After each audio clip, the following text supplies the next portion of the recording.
Dubai. दोस्तों, दुनिया में अगर ऐशो आराम और लग्जरी वाली जगह की बात करें तो उसमें दुबई का नाम सबसे पहले आता है। दुनिया की सबसे बड़ी बिल्डिंग की बात करें या दुनिया का एकमात्र 7 स्टार होटल की बात करें, दुनिया का सबसे बड़ा और खूबसूरत गार्डन की बात करें या फिर दुनिया की सबसे अमीर पुलिस की बात करें, ये सब दुबई में है। यही नहीं, यहाँ हर तरफ फैली हुई रेत के बावजूद भी दुबई वालों ने अपने यहाँ आर्टिफिशियल आइलैंड भी मौजूद कर लिया है, जो कि एक गर्म जगह पर यानी कि रेगिस्तान में मिलना असंभव होती है, लेकिन ये सब दुबई में मौजूद है। दुबई आज की डेट में दुनिया की सबसे अमीर और लग्जरी जगहों में शुमार हो चुका है। लेकिन दुबई जो आज इतना अमीर हो चुका है, क्या इतना अमीर हमेशा से था? जी नहीं दोस्तों, 1960 यानी कि भारत की आजादी के बाद भी दुबई सिर्फ एक रेगिस्तान के सिवा कुछ भी नहीं था।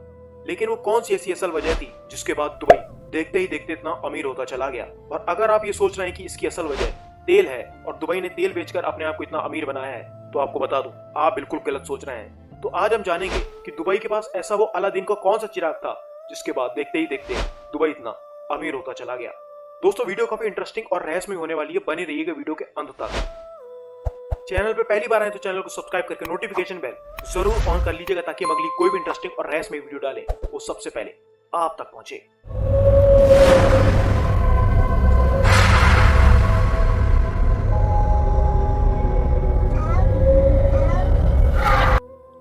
दोस्तों, वो दौर था सन 1958 का, जब दुबई को एक शासक मिलता है जिसका नाम राशिद बिन सईद अल मखदूम था।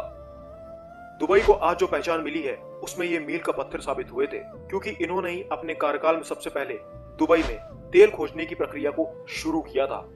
और काफी मशक्कत के बाद साल 1966 में दुबई को तेल मिल चुका था, जिसे वह दूसरे देशों को बेचना शुरू कर देता है। लेकिन दोस्तों, दुबई को जो तेल मिला था वो इतना ज्यादा नहीं था कि दुबई पूरी तरीके से उस तेल पर ही डिपेंड हो जाए या उस तेल से आने वाली कमाई से अपनी इकोनॉमी सुधार सके। और ये बात यहाँ के शेख पूरी तरीके से समझ चुके थे, जिसके बाद उन्होंने अपना पूरा ध्यान दुबई के इंफ्रास्ट्रक्चर पर लगाना शुरू किया। जिसके बाद ये दुनिया भर की कंपनियों को दुबई में बुलाने लगे और उन्हें दुबई में बिजनेस सेटअप करने के लिए तैयार करने लगे, और उनके सामने कुछ ऐसी स्कीम्स और ऑफर्स रखे जिसके बाद दुबई के लोगों को बहुत ही भारी मात्रा में रोजगार भी मिलने लगा था और दुबई में बड़ी बड़ी बिल्डिंग्स का निर्माण होना शुरू हो चुका था। ये सारी चीजें हो ही रही थी, जिसके बाद दुबई के शेख का देहांत हो जाता है और उसके बाद दुबई की सारी जिम्मेदारी उनके बेटे शेख मोहम्मद बिन राशिद अल मखदूम के कंधों पर आ जाती है। और शेख मोहम्मद बिन राशिद अल मखदूम यहाँ का कार्यकाल संभालते हैं और दुबई को दुगनी विकास की रफ्तार से दौड़ाने का काम शुरू कर देते हैं और वह दुबई को टूरिज्म हब बनाने की तरफ ले जाते हैं।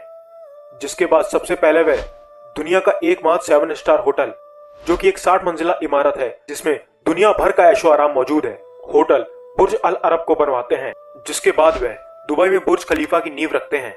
लेकिन इस रेतीली मिट्टी पर इतनी ऊंची इमारत बनाना बेहद ही मुश्किल था, लेकिन उन्होंने इस मुश्किल काम को भी आसान कर दिखा दिया था और ये दुबई में दुनिया भर से बेस्ट इंजीनियर्स को बुलवाते हैं। जिसके बाद और उसके बाद जिस बिल्डिंग को बनाने में दशक लगने वाले थे, उस बिल्डिंग को इन्होंने सिर्फ और सिर्फ 6 सालों में बनवाकर तैयार कर दिया था। और दुनिया भर के अमीर और करोड़पति लोग बुर्ज खलीफा और बुर्ज अल अरब में रुकने के लिए आने लगे और यहाँ की लग्जरी लाइफ को एंजॉय करने लगे। साथ ही साथ यहाँ पर बड़ी बड़ी कंपनियों की मल्टीनेशनल मीटिंग्स भी होने लगी, जिसके साथ दुबई के टूरिज्म सेक्टर में एक बड़ा उछाल आया और जिसको देखते हुए यहाँ के शेख मोहम्मद ने दुबई के टूरिज्म सेक्टर पे और भी ज्यादा इन्वेस्टमेंट करने लगे थे। आपको बता दें, दुनिया के सबसे बड़े मॉल में से एक द दुबई मॉल भी इन्हीं की देन है, जिसमें 26 से ज्यादा सिनेमा हॉल है और 126 से ज्यादा रेस्टोरेंट्स मौजूद है। दुनिया का सबसे बड़ा अम्यूजमेंट पार्क और दुनिया का सबसे बड़ा गार्डन, जिसका नाम द मिरेकल गार्डन है, जिसमें 10,000 से भी ज्यादा अलग अलग प्रजाति के फूल देखे जा सकते हैं, वो इस समय दुबई में मौजूद है। और इन सारी जगहों पर हर साल करीब करोड़ों की संख्या में लोग आते हैं, जिसके बाद दुबई इन टूरिस्ट प्लेसों से एक मोटी कमाई करता है।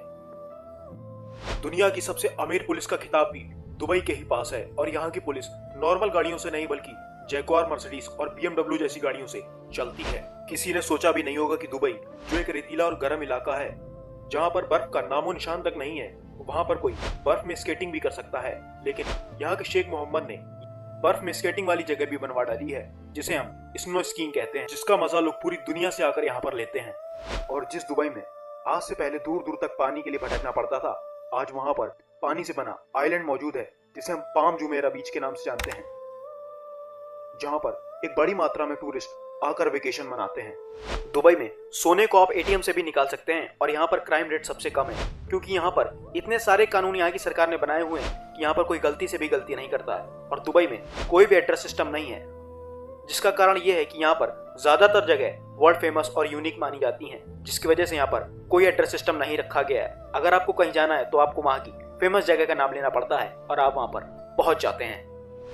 दुबई में हम भारतीयों की एक बड़ी संख्या रहती है, जो कि यहाँ की टोटल आबादी में एक बेहतरीन और बड़ी भूमिका निभाती है। दुबई की टोटल जीडीपी में तेल से होने वाला प्रॉफिट सिर्फ और सिर्फ 1% है और बाकी का प्रॉफिट यहाँ की इंफ्रास्ट्रक्चर और टूरिज्म से आता है। लेकिन आपको बता दें, दुबई यहीं पर नहीं रुका है। दुबई अपने आने वाले कल के लिए कुछ ऐसे प्रोजेक्ट्स पे भी काम कर रहा है जिसके बारे में आम आदमी सोच भी नहीं सकता है, और ये सब दुबई ने सिर्फ और सिर्फ 50 सालों में करके दिखा दिया है।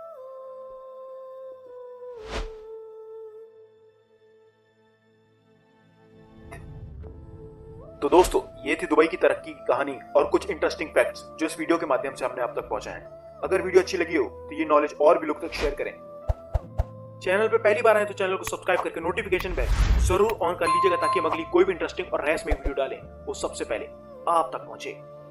मैं मिलूंगा आपसे अगले वीडियो में कुछ और नए इंटरेस्टिंग और मिस्टीरियस टॉपिक्स के साथ। तब तक के लिए अपना, अपने परिवार और अपने देश का ख्याल रखें। नमस्कार, जय हिंद।